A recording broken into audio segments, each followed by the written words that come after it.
প্রথমে আগে কিছুটা জল নিয়ে নিলাম, তার মধ্যে অল্প একটুখানি আদা রসুন বাটা দিয়ে দিচ্ছি। মাছের কোয়ান্টিটি যতটা থাকবে সেই বুঝে আপনারা আদা রসুনটা দেবেন। অল্প করে একটু নুন দিয়ে দিচ্ছি আর অল্প করে ভিনিগার দিয়ে দিচ্ছি, একদমই অল্পই দিলাম। দিয়ে এবারে জলটাকে পুরো ভালোভাবে আগে মিক্স করে নেব। করে এবারই কাতলা মাছের টুকরোগুলোকে এই জলটার মধ্যে অন্তত 15 মিনিট এরমভাবে ডিপ করে ভিজিয়ে আমরা আগে মাছটাকে রেখে দিচ্ছি।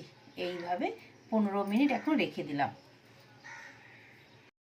প্রথমে আগে ফ্রাইং প্যানে কিছুটা সর্ষের তেল লাগিয়ে নিয়ে নিচ্ছি। নিয়ে পেঁয়াজটাকে ভালো করে ভাজা করে নেব। তেলটা ভালো করে গরম হয়ে গেছে। এখন আমি পেঁয়াজটা ভালো করে ব্রাউন করে একদম ভেজে নেব। 15 মিনিট হয়ে গেছে। এবার জল থেকে এই যে মাছগুলোকে সব তুলে বার করে নিচ্ছি। এবার মাছের মধ্যে আগে কিছুটা ভালো করে হলুদ দিয়ে দিচ্ছি, তারপরে অল্প করে একটু লঙ্কার গুঁড়ো দিয়ে দিলাম আর সামান্য একটুখানি নুন দিয়ে দিচ্ছি। তার সাথে একটু লেবুর রসও এর মধ্যে দিয়ে দিলাম আর একটুখানি সর্ষের তেল লাগিয়ে নিয়েছি। নিয়ে এবারে প্রত্যেকটা মাছের গায়ে ভালো করে হলুদ নুন লেবুর রসটা মাখিয়ে নিচ্ছি। পেঁয়াজটা একদম ব্রাউন করে ভাজা হয়ে গেছে। এখন পুরো পেঁয়াজটা আমি আগে উঠিয়ে নিলাম। তেলটা গরম হয়ে গেছে। এখন আমি একটা একটা করে মাছ এখানে দিয়ে দিচ্ছি।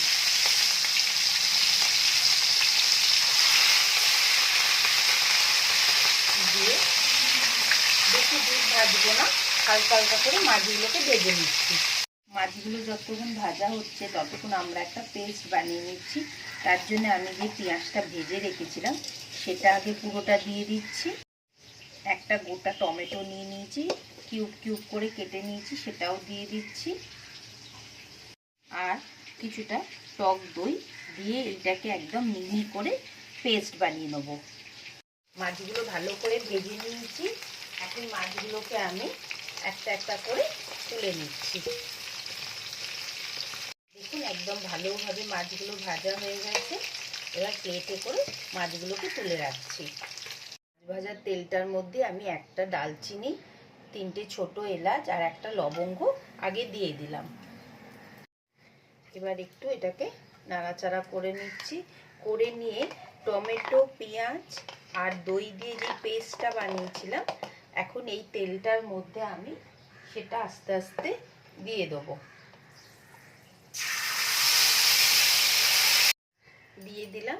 দিয়ে এখন এটাকে একটুখানি ভালো করে কষে নেব। এর থেকে যে পেঁয়াজের টমেটোর একটা যে টমেটোটা কাঁচা গন্ধ থাকবে সেই কাঁচা গন্ধটা আগে চলে যাবে। তারপরে একে একে মশলাগুলো এর মধ্যে দিতে থাকবো। এবার এর মধ্যে অল্প একটুখানি আদা রসুন বাটা আগে দিয়ে দিচ্ছি।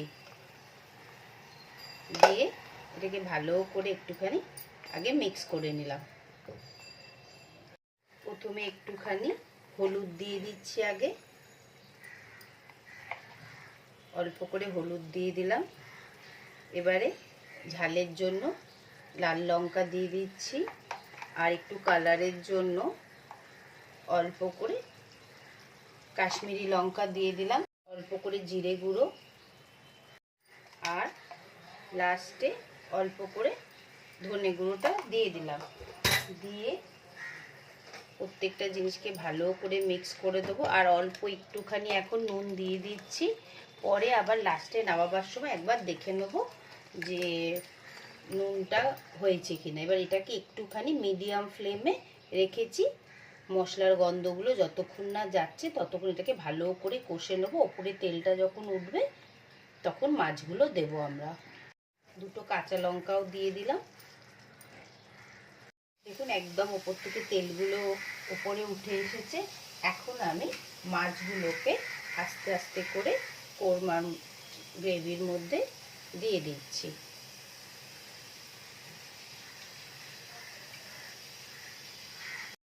লাস্টে একটুখানি ধনেপাতাটা দিয়ে দিলাম। এটাতে কি হবে, আরও ভালো টেস্ট মাছটার হয়ে যাবে। তো আপনাদের মাছের কোরমা কেমন লাগলো? আমি তো কাতলা মাছ দিয়ে করলাম, আপনারা এখানে রুই মাছ বা পোনা মাছ যেটা দিয়ে মনে হবে সেটা দিয়ে এই প্রসেসে করতে পারেন, খুবই টেস্টি হয়।